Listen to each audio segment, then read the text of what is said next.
Vine Street, Kansas City, rich in African American history of a bygone era. But if you walk into the Negro Leagues Museum, you will walk back into one of the most significant periods of American history. What it's going to give you is not only a perspective on the history of the Negro Leagues, this is a history of America. It's America at her worst, but it's also America at her triumphant best. The museum holds artifacts of 6 decades of a league created because black players were not allowed to play with white players. There are theaters. Some teams simply folded on the road when they ran out of meal money.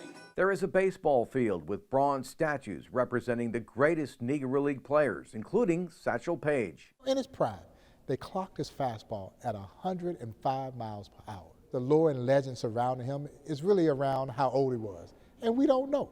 And that's what makes it even better. On this field of dreams, Satchel Paige's catcher is Josh Gibson. The lore and legend surrounding Josh Gibson, who many will call the Black Babe Ruth, but there are others who saw Gibson play who will call Ruth the white Josh Gibson, still believed to be the only man to ever hit a ball completely out of Yankee Stadium. While Gibson, like many black baseball players, were considered stars, even in the eyes of white America, they were still refused service in restaurants and hotels.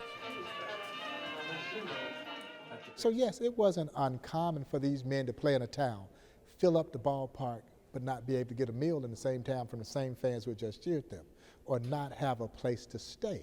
Well, black businesses started to meet those needs. Negro Leagues baseball brought them that clientele. Jackie Robinson eventually broke the color barrier and opened the doors for Negro League stars to become Major League stars.